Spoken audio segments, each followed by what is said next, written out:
Welcome to episode 56 of the Forward from 50 podcast, where we interview people over 50 who are pursuing new direction for their lives. It's an opportunity for men and women to tell their stories their way in their own words. I'm Greg Gerber, the founder of Forward from 50 and your host for today's show. Today I'm talking with a man from Florida who has a heart for the fatherless, especially for men who grew up without a father or whose father was aloof and distant.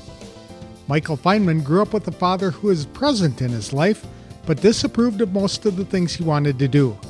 Lacking a good role model, Michael became very strict with his own children.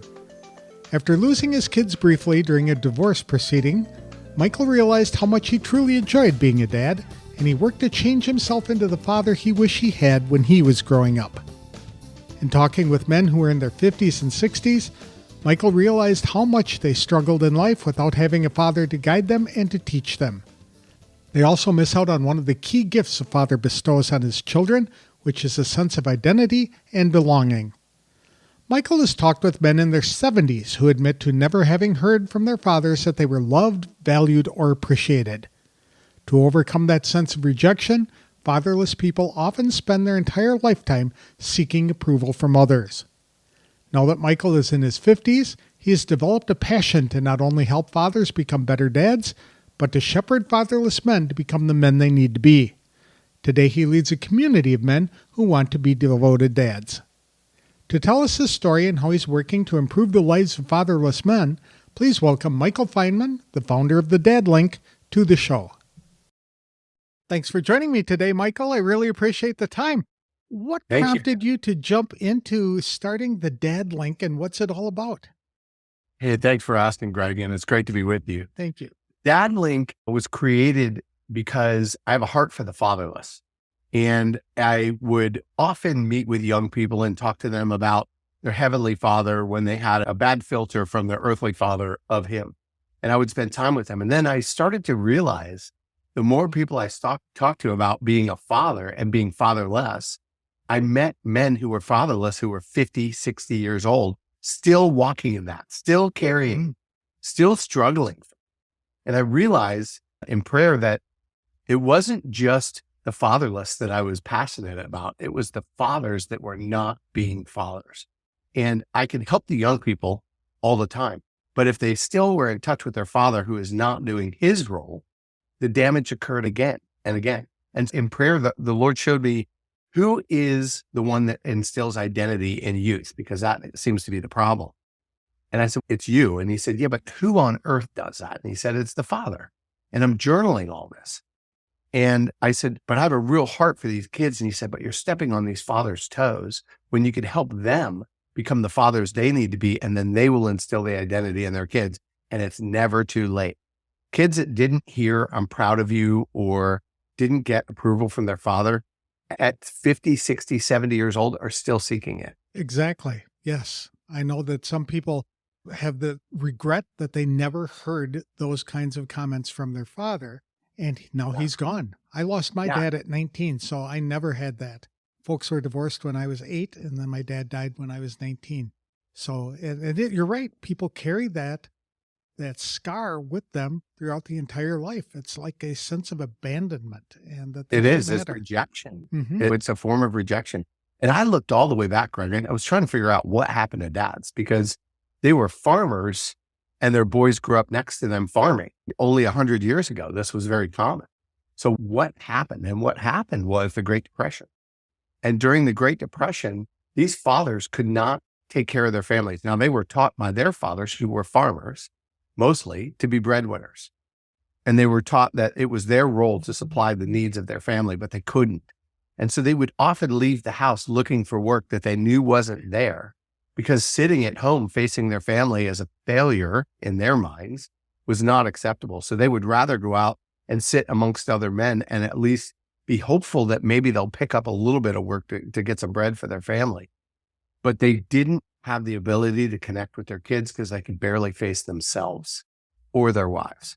And so that's where the disconnect, I believe, began.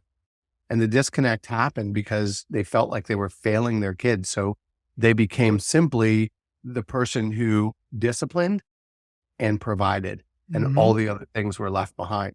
generationally, we've seen that change. Thank God it's gotten much better. But you remember the whole helicopter parents thing, right? That was us, the boomers, right? We're just past that, but the boomers were helicopter parents, Mm-hmm. right? Is what they said. And they were two on their kids. Then we were taught to back off. Now, unfortunately, men are being demasculinized, and they're not, if they didn't have a solid father, they don't know how to be one. Did you have And a so good dad when you were growing up? I had a dad that was present, but didn't know how to be my dad. Mm-hmm. And still to this day doesn't approve of the things I do unless they're what he believes I should be doing. So I have the dad from the mindset of get a career and stay there 30 years. Anything outside of that to him was not really legit. And I have so many entrepreneurial, ventures in my life, this being one of them, that he just, okay. There's no excitement. There's no approval. There's no backing from him on that. And I don't blame him for that at all. I've completely forgiven my dad for everything we've been through. And hopefully he's forgiven me as well for my behavior. But the truth of the matter is I have a great relationship with him on the level that he's able to have it with me. Okay. Go deep with others. So what prompted you to start the dad thing, or when did you do this? Yeah. So I've been a single dad now for about 12 years. So I had 3 stepkids. I was not the dad I wanted to be. I tried, but I didn't have that training. So I didn't really know what to do on how to be a great dad. I supplied all of their needs. I loved them in every way that I could, but my discipline was very strict. And I learned that from my stepmother. And so I learned this very strict way of discipline. That's all I knew. And I was doing that with my kids, thinking I was doing the right thing, and I wasn't. And so then we had a biological son, and unfortunately the marriage failed when he was about 5. And I lost the ability to see him for a short time before the court date. And the loss was so great in my life that I realized how much I enjoyed being a dad, how much I was passionate about pouring into him and my stepkids, who unfortunately 2 out of the 3 don't speak to me after the divorce, and 1 still does. But that loss, Greg, made me realize, A, I love being a father, even though I was always afraid of it. B, I want to be the best father I could be. And so I did that. I sat down with my son when he was 6 or 7 years old. I envisioned what I wanted him to be when he grew up, and I reverse engineered it. I said, okay, what are the action steps that I need to do to help him become the kind of man that I want him to be? And the very first one was when I looked in the mirror and realized I need to become the man that I want him to become first, because he's going to follow me no matter what I say. It's what I do. So if I can't become the man of integrity, of honor, of discipline that I want my son to be, he will never probably reach that place where if he does, it'll be a struggle. Fathers don't have role models, really. They don't have role models from their own fathers who have abandoned them and just gone off and done their own thing, even if they're in the house. But look at television. The role models for fathers on television, just incredible. And in how they're often portrayed as buffoons and irrelevant. In the dark. Exactly. The whole family keeps everything from them. They don't know anything that's going on with the kids. And that's just not true. And we know that's not true. And we have an enemy who's trying to break families up and not eliminate that whole role. So this became a passion for you to help build dads into better dads? And how do you do that? So I created a community called the Dad Link, and I've really started it very slow. And I had some great training by a friend of mine, Vincent Puglisi, who has a program called Membership Freedom, and he's teaching me how to create a membership. But I've started and I've stayed in one phase very slowly because I'm so busy with work, but I'm connecting with other men and I'm just helping them. I'm just speaking with them. I'm just talking with them. I created a website and we have social media going and things like that. But what that has provided has been opportunities for me to speak with other men. And in the marketplace, I take the opportunity to speak about our kids all of the time because it's my favorite subject. So I find myself meeting with men and women about their kids as well. But I love to talk about our kids. I love to brag about mine. I love to hear about theirs. I love to compare stories. And I love to learn from other parents because we're all facing the same struggle with the same responsibilities, but I've learned to do it from a place of joy. And I want them to be able to do it from a place of joy. I enjoy everything about raising my son. I absolutely love it. I enjoyed the same experience raising girls that you are raising your son. It's so Yes. important for dads to be able to do that. I often say that if you want pain in your life, marry a child from a single parent home, or Yeah. especially a boy from a single parent home. Why is that such a problem? It's sad. And our filter of our Heavenly Father often is filtered through the view of our earthly father. Mhm. So if you didn't trust your father growing up, then it's very hard to trust God. If you were abused by your father growing up, then you assume that God is this Old Testament wrath God that has no love for you. And we have to break that. And when we do break that and we're able to see, okay, there is a perfect father that could be your tangible father, not just this idea of this God in the sky, but he can actually become tangible in your life and father you in the way that you always needed to be fathered. And in the Bible, it says so many places who he is as a character, as a father, and who he is as your father. When you get a hold of that, I don't care how old you are, it changes everything. Mhm. It brings you to a point of understanding. And then I learned how to be a father by watching that reciprocal relationship between the Father and the Son, Jesus. And when I saw that instant obedience and I saw that Jesus only spoke of what he saw or heard his Father do, that changed everything. Because I realized that especially boys are led by example only. You can say anything you want to a young person about right. what they knew, but they're only going to do what they see. And I said that earlier. So I know that my son is going to be an amazing father. He's going to be a better father than even I am. And my goal is that my ceiling would be his floor when it comes to being a father and in success in life overall. But I know that he's going to be a great father because I've shown him and I've explained to him when he says, gosh, why would you do that for me? I can't believe you're doing all of this. Yeah, you're my son. And that is my role as a father, is to encourage you and teach you and guide you. But at 17 now, it's also my role to allow you to fail. And it's hard on me.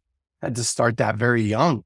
I learned a process I'll share with you in a moment, but very young, when he was about 12 or 13, it's about time to start letting them take on more responsibility, which means make mistakes. And as a father, I'm watching and I can see it coming. I'm like, here's the pit. He's going to fall in it, but I can't stop him because I need him to fall in it so that A, he knows how it feels. B, he knows how it feels to get redeemed, and that I can be there to guide him out of it. I can't pull him out of the hole every time. Sometimes I have to cheer him from the top so that he can climb his way out, so that he knows how to do it when I'm not here. And this is what I say to him, Greg. I'm going to be with you for the rest of my life, but I'm not going to be with you for the rest of yours. Mm. And so it's very important to me that when I leave this place to go be where my real home is, that I know that you have the same access to the Father, same access to the truth that I have now, and that you understand it. That's a very good point, especially about allowing people to fail, of boys to Yeah. fail. One of my favorite authors is John Eldredge, who wrote Wild at Heart. And he often says it's better to break a boy's arm or to allow the boy to break his arm than to break his spirit. And so Exactly. many times our boys are growing up being raised by single moms who are doing their very best they can to do that. Yes. But masculinity cannot be bestowed by femininity. So they often try and play it safe and keep the boys from taking risks and things like that. And So that's normal. They're nurturers. That's exactly what they should be doing. But boys need to explore. Boys need to break their arm, and boys need to do these things to learn how to become men. Because once we are men, our role is to take the brunt of everything and shield our family. And that we're built for it. We're made to carry the load. We're bigger, we're stronger, we're tougher. We're able to compartmentalize all of those things that women are complaining about a lot in the media today are the very things that keep them safe and cared for. And if they would just see that and fall into their role, into their feminine, as the man is in his role, and the man has to be in his role for her to trust him enough.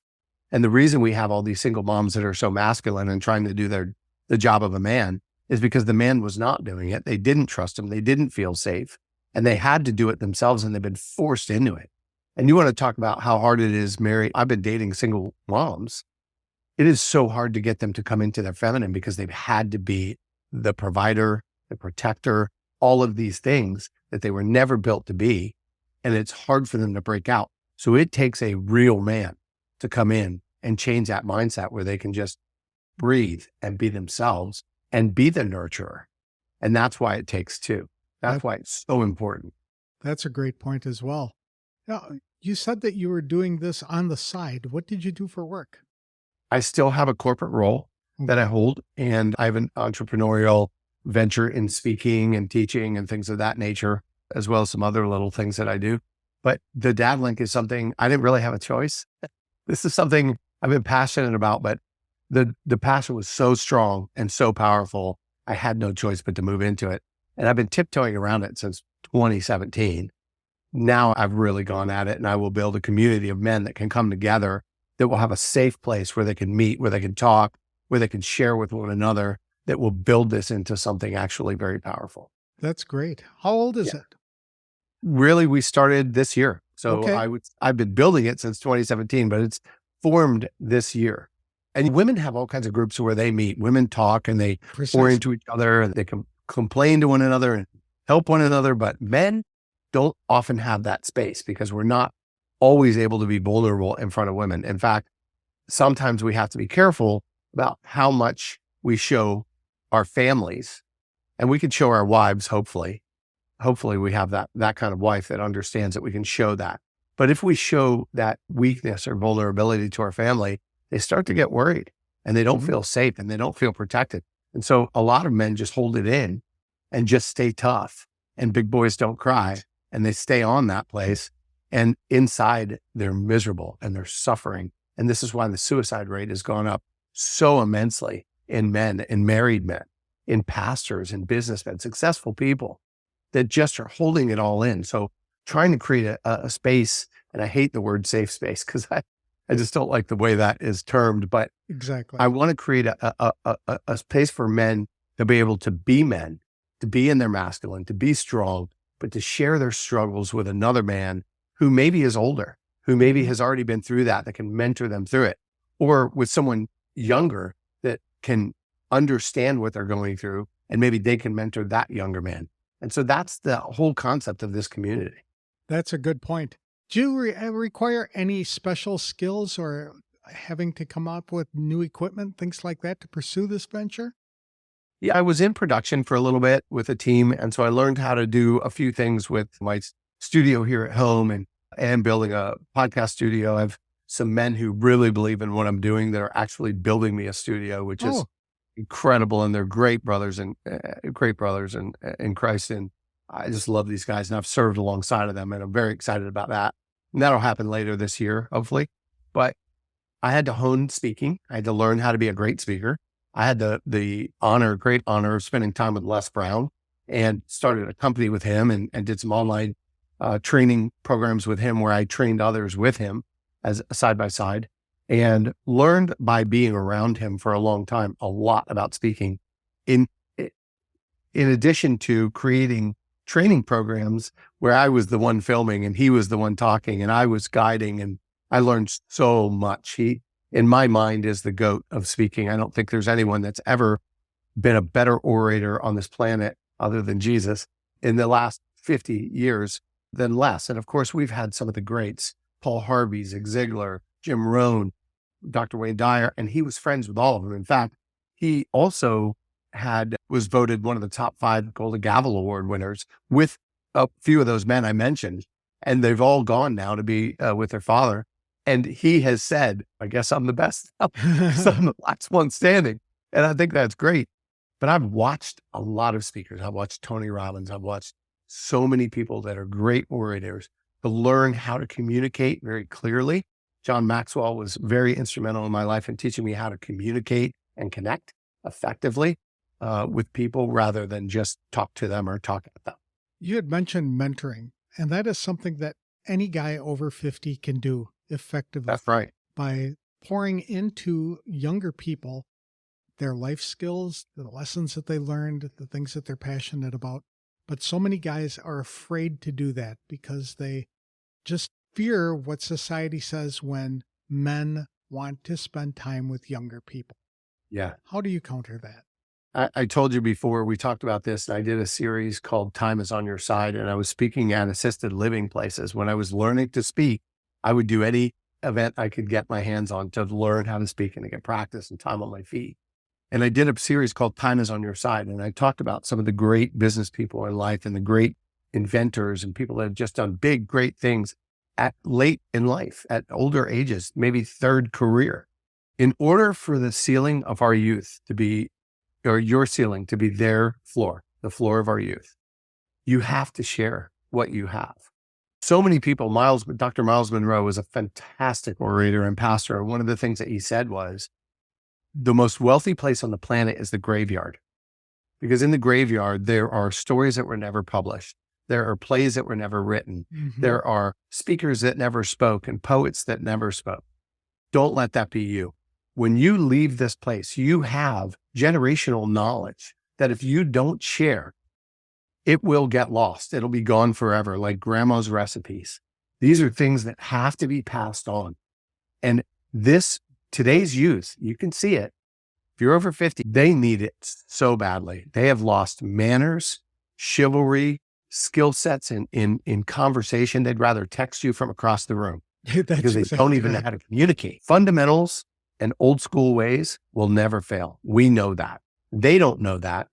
They want to do things different. But the reason I think our kids want to do things different and don't have a plan, they just want to do it different.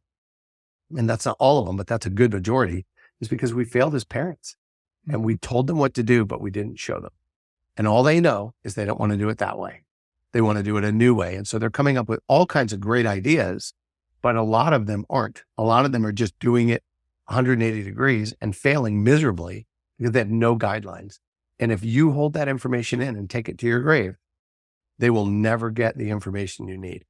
So many people read too much into mentoring, I think. They think it's got to be, we're going to get together and we're going to sit down and we're going to talk and I'm going to mentor you. You're going to ask me questions and all that.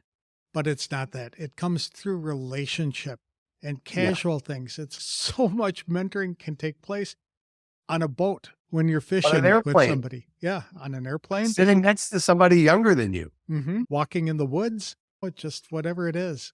Especially with our kids. I teach that all the time. You can sit down and lecture them and they'll catch 10% of it. But if you're side by side with them doing a task or doing a walk in the woods or a day on the boat or a day at the beach or going to get groceries, if you're doing something side by side with your kids, you have an open floor and you can really pour into them there. I love seeing the click. And I know you've seen this on your kids' faces when they're staring off into space and they got that one. They got it. Finally got it. Yes. Yeah, that clicked. Yeah. Yep. But same with young people everywhere. Greg, you're dead on. There's going to be young people that come into your business if you're still in business or you own a business or you're in a career that need to be mentored to get where you are. There's no danger if you're past 50, you're on your way to retirement. Teach them, let them grow, show them how to get where you got. Show them the hard work required. Teach them how to do hard work. Teach them the value of hard work. These things are lost today. Exactly. Do you have your own podcast? I do. It's also called The Dad Link. And again, we're in the infancy stages of launching that. It's so difficult to juggle all of the things I'm doing right now. And I'm still a single dad. My son is into travel basketball. So we're very busy with that, which is almost a full-time gig between training and practice and games and travel and all of that. And I've been dating somebody that I think is really special. And so there's some time involved in that as well. But it is a priority of mine. And I will figure out how to make the time. We're working on that now and trying to best use our time management so that I can record either early morning or late evening or whatever it takes to get these things done. But we do have one. There's just not a ton of activity on it. Are there challenges in being an older father? Or is it easier because you have more experience to draw from? Both. Yes, I have some wisdom to share. Also, I'm still learning every day and I'll never stop learning. I want to be a better dad, even if it means being humble, which I try to be. But also, I have a very athletic 17-year-old son. I'm 54 now. I was out of shape for a long time. I'm starting to get my body in shape now. And I was ill for a long time with Crohn's. And I also started really finding some freedom with some supplement programs I'm going through that Dr. Pompa puts online. But also I went carnivore, straight carnivore. And I started losing weight. I started getting healthier. It helped with my autoimmune. And I've always felt bad that I couldn't really keep up with him in his later years, teen years, to be able to rebound for him, to play with him, to block him, be there with him on the court. And now I'm starting to be able to do that again. And it feels amazing. If you're not dealing with an illness or you're just out of shape, man, I implore of you, get yourself in shape, find a way to get in shape so that you can play with your kids, because it's just as important when they're older as it is when they're 2 years old and they want to play with cars on the floor or blocks. Just as important. Those are the formidable years, right? Formative years, I think they're called.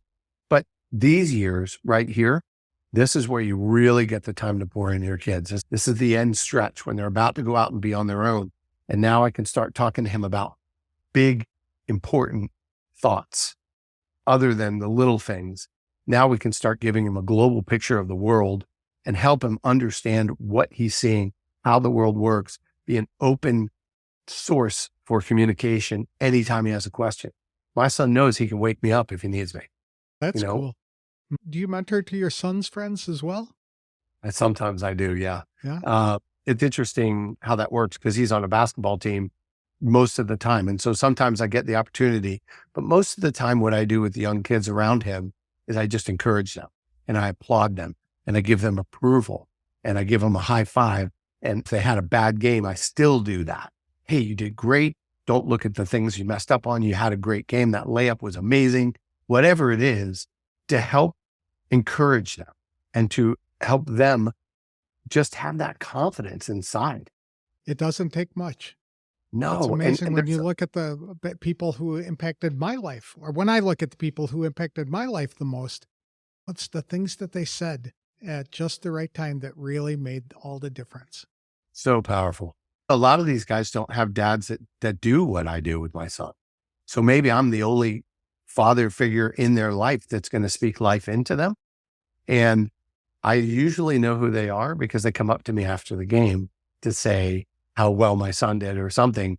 They're not coming for that. Mm-hmm. I know where they're coming. They're coming because they know that I'm going to encourage them and give them approval, and they're coming seeking it in their own covert way. And I don't ever point it out. I don't ever mention it. I know why they're there. I make sure that I provide it. It's a part of the see me, watch me kind of thing that kids like to do. Just when they're on the playground, they want somebody watching them to give the approval that I see That's you. right. I know that you're there. I know what you're doing. I encourage you in what you're doing. Yeah, that's a great point though, Greg. I talk about that when I'm teaching fathers about how important their approval is. Go to the playground, close your eyes, bow your head for a minute, and listen to how many times your kid yells your name. Exactly. If you're on your phone or you're on a phone call or whatever, if you're on a phone call, you can be watching them. Sometimes we have to do business during the day if we take them somewhere. But if you have the opportunity to be with them and watch them, stay with the swimming pool, watch me. I tell a story about, remember that song that came out, Watch Me Whip, Nay Nay? It went crazy for years. I don't know if you ever heard that one. I can't recall. It was a very popular song. And that kid that wrote it, his name was Silento. That was his stage name, but his real name was Ricky Hawk. And he grew up in Atlanta with his mother, his grandmother, and his aunt with no father in the picture. And the moment that guy got a microphone, the whole song was, watch me. And he said it over and over. And it broke me when I saw it because I realized after then that caused me to look into the kid and I knew he didn't have a dad right there, but I looked into it. I was right. And that is how powerful the father's approval is. Boys will go out and strive to succeed. Sometimes they use it for fuel and they become highly successful and very lonely. Girls, if you don't give them your approval, will go seek it from other men and it can be very unhealthy. So it's so important. Again, becoming the man that I want my son to become is important. And for you with daughters, which I had daughters, but didn't know it, becoming the man that they're going to marry is so important because they're going to marry a man like their father. And so you want to be the kind of man that you want them to marry. And if you're not, you can become that man. Do you have any advice for men over 50 on how they can participate in this and how they can help other people, especially youngsters, of both sexes in a way that would be appropriate? Sure. There are all kinds of avenues for that. Church is a great one. If you want to teach youth in church, they'd be happy to have men in kids ministry because they don't. There's very few men that teach in kids ministry. And I was in it for a while with one of my best friends, and he's the best dad I've ever met. One day I hope to be a third of the kind of dad this guy is. And they would welcome you in a heartbeat. The other place is youth groups. Youth groups are always looking for men. Men command a certain amount of respect. And so when these kids are being only taught and trained by women, it's hard on the women. The kids are disrespectful sometimes because there's an authority figure in the room in their mind. Now the women are in authority, but kids respect men. I remember when my son was about 6 and I was teaching in kids ministry and I was leading worship for them. And one of the kids would start to get out of line. My son would go, "You don't want to do that.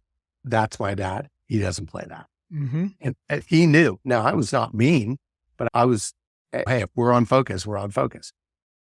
That kind of respect being commanded. You don't have to have a booming voice or be a barker, which I was in both. And I'm learning my way out of that as I get older.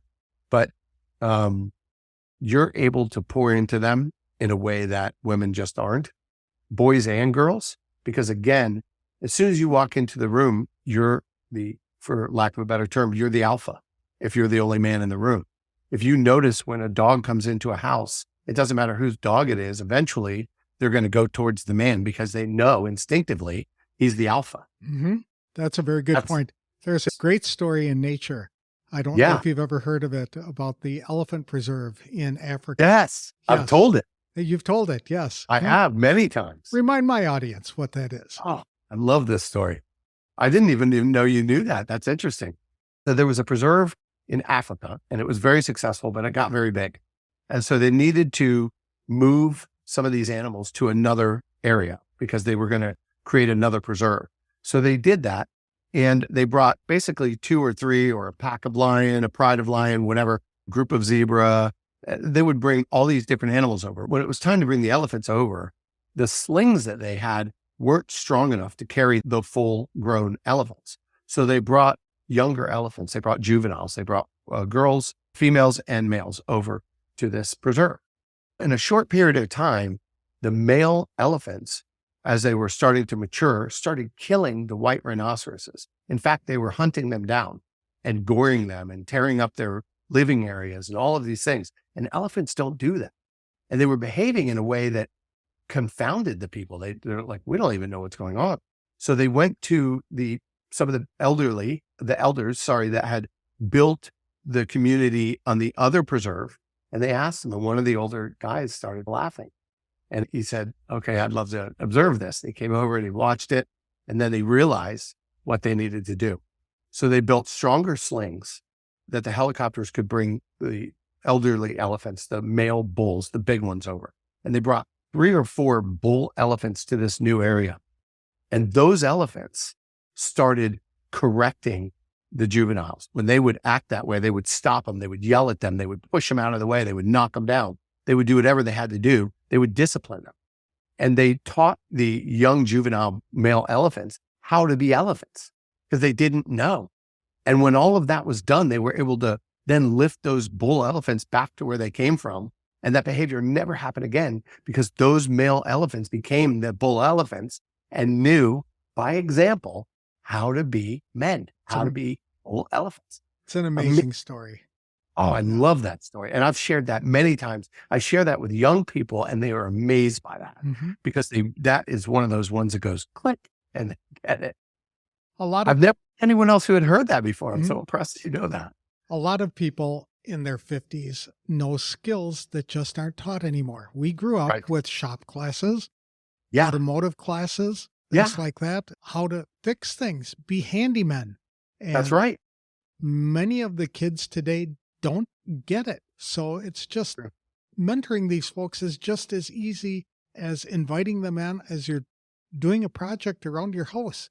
And there's probably some single mom somewhere who would love a break if you would take her son away for a couple of hours on a weekend to go do a project and do something. Go to her house. I'll bet she has projects. That's precisely right. Yeah, exactly. Yeah. Exactly. So one time we were on our way to a tournament, Greg, and we were late And I had my son and one of his buddies in the car, and we were flying down the highway trying to get there. And it was pretty far away. I blew a tire and we were already going to be late by a couple minutes. I pulled over. I said, okay, boys, I want you to stand out of the way of traffic, but I want you to come out here. I want you to watch this. Do you know how to change a tire? Now, my son I had taught when he was younger, but he didn't remember. His friend, though, had never learned. And I said, okay, super important, Max, Josh, I want you guys to watch me. And I'm going to change this tire in about 10 minutes or less because we don't have time. And they're like, okay. So they watched me. I knocked this thing out really fast. I had to keep reminding them they would come a little bit further out from the car. I'm like, no, you got to get behind the car. And I was in a rush. So I'm like, back it up. I was short about it, but the whole time I'm doing it. You see what I'm doing here? We put these on. This is how you crank it. This is how you get the jack under. You have to make sure it's on the frame. Look underneath, check it out. I did the whole thing in 10 minutes, but they both learned how to change a tire. There you go. But I took the time to show them. I had to do it anyway, but I took the time to show them how to do it. And did you later pull aside your car and say in a safe place and say, no, you guys are going to change my tire? I've done that with my son. I have not done that with a friend because he wasn't there, but cool. My son is just about to hit the road on his own now. And I had a rule with my older kids too, that I wanted them to learn how to change a tire, change their oil, check their oil. So he will know how to do all those things before he leaves. How can people, are you there? Recording in progress. Do we run the hour? There you are. I know I have the pro plan, so it shouldn't matter. Probably an internet connection problem. Yeah. I just had one more question. Yeah, sure. And let me make sure. No, we're still recording. Good. Yep.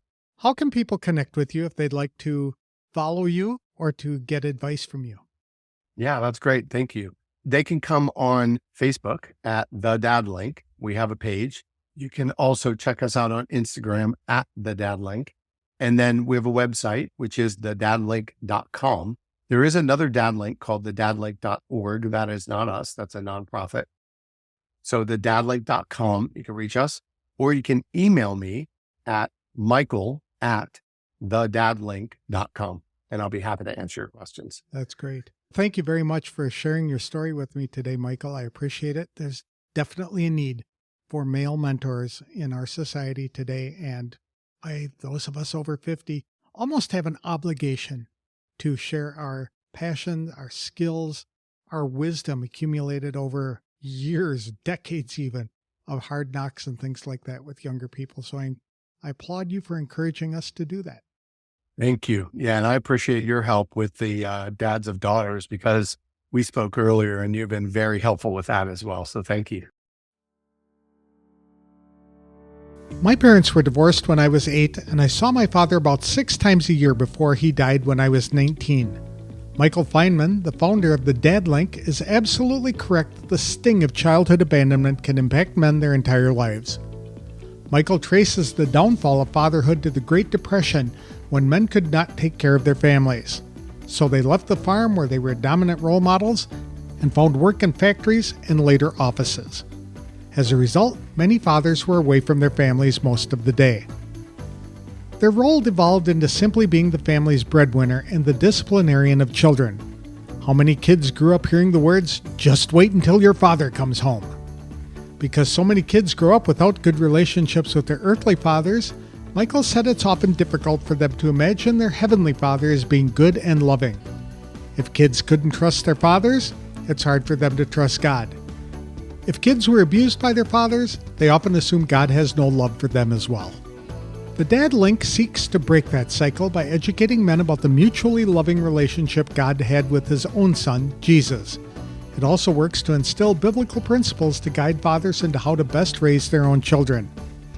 Michael noted that while single mothers do their best to raise their sons, boys learn to become men only by watching other men and mimicking what they do. So, with the Dad Link, Michael creates a space for men to be men where they can share their struggles and seek advice from other grounded men.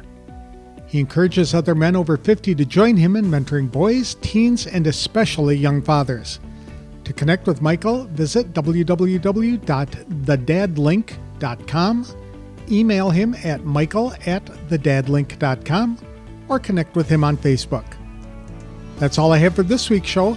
If you'd like help in identifying a purpose for your life or to get help planning your next steps, I'm offering a complimentary brainstorming session to members of the Forward from 50 Facebook community. For details, connect with me on Facebook or visit www.forwardfrom50.com. I'll have another inspirational interview on the next episode of the Forward from 50 podcast. Thanks for listening, and if you like this show, please consider leaving a review wherever you download the episodes.